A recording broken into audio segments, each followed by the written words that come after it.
ചെയ്തതല്ലേ. അതും പ്രസിദ്ധീകരിക്കണമെന്ന് വിചാരിച്ചില്ല, പ്രസാദിൻ്റെ കയ്യിൽ കൊടുത്തു. പുസ്തകമായി പ്ലാൻ ചെയ്ത മാതിരി ഒട്ടും നടക്കാതെ അവസാനം എന്താ ഇവിടെ വെച്ച് രമണി മഹർഷിയുടെ വീട്ടിൽ ചെന്ന് പേഴ്സണലായിട്ടൊരു കോപ്പി കൊടുക്കണമെന്നാണ് ആഗ്രഹിച്ചത്. പക്ഷേ നമ്മളെല്ലാവരും പരസ്പരം അറിയാവുന്ന കുടുംബാംഗങ്ങൾ തന്നെയാണ്. അതുകൊണ്ട് അതിയായ സന്തോഷമുണ്ട് ഇവിടെ വെച്ച്. വേറെ ഒന്നും പറയാനില്ല. പുസ്തകത്തിൻ്റെ പേര് കേൾക്കുന്ന ആലോചിക്കേണ്ട, തേവിടിശ്ശിക്കാറ്റ്. വളരെ അഭിമാനത്തോടും തന്നെയാണ് ഈ പുസ്തകം ഞാൻ വായനക്കാരുടെ മുമ്പിൽ എത്തിക്കുന്നത്. ആര് വാങ്ങിച്ച് വായിച്ച് നല്ല അഭിപ്രായം ഉണ്ടെങ്കിൽ അല്ലെങ്കിൽ എന്തായാലും പറഞ്ഞാൽ അത് വളരെ സന്തോഷം. എല്ലാവർക്കും നന്ദി. നമ്മുടെ കാവ്യശ്രീയുടെ ജനറൽ ബോഡിയിൽ വെച്ചിട്ട് എൻ്റെ പുസ്തകത്തിൻ്റെ പ്രകാശനം നിർവഹിക്കാൻ സമ്മതിച്ചതിന് ഞാൻ എൻ്റെ നന്ദി രേഖപ്പെടുത്തുന്നു. പിന്നെ ഇത് മനോഹരമായ കവർ ചിത്രം വരച്ചതെന്ന് കൃഷ്ണനോടുള്ള നന്ദി ഞാൻ ഈ അവസരത്തിൽ അറിയിക്കുന്നു. എല്ലാവർക്കും നന്ദി രേഖപ്പെടുത്തുന്നു. പുസ്തക പ്രകാശനത്തിൻ്റെ മധുരണി പറഞ്ഞു കേട്ടോ. ഇരണ്ണം വീതമുണ്ട് കഴിക്കണോ? കഴിക്കണം.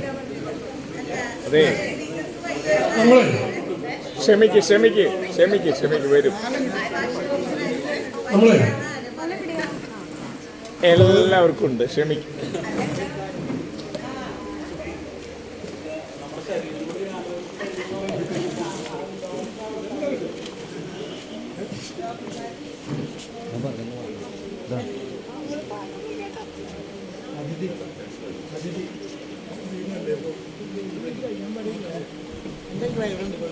ഭാഷ പഠിച്ചിട്ട് എനിക്ക് തന്നാൽ മതി. അതിൽ നമ്മളെ പറഞ്ഞ ഹരീഷ് അവിടെ മോളോട്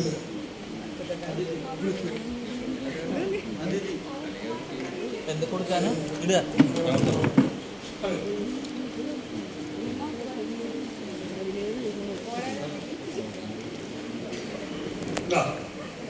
ഇതാണ് കണ്ടറിയാലേ അല്ലേ?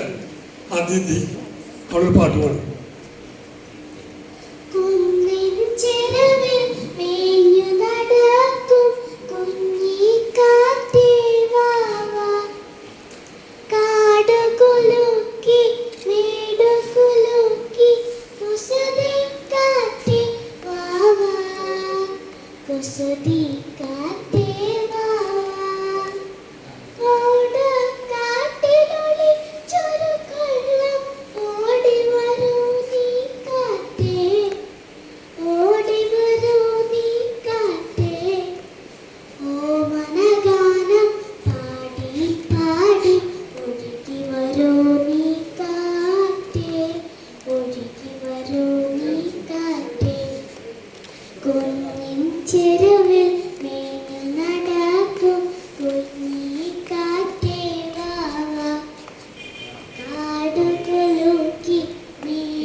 നമുക്കിനി നേരത്തെ പറഞ്ഞ പോലെ 10 മിനിറ്റ് സമയം കൊണ്ട് എന്തെങ്കിലും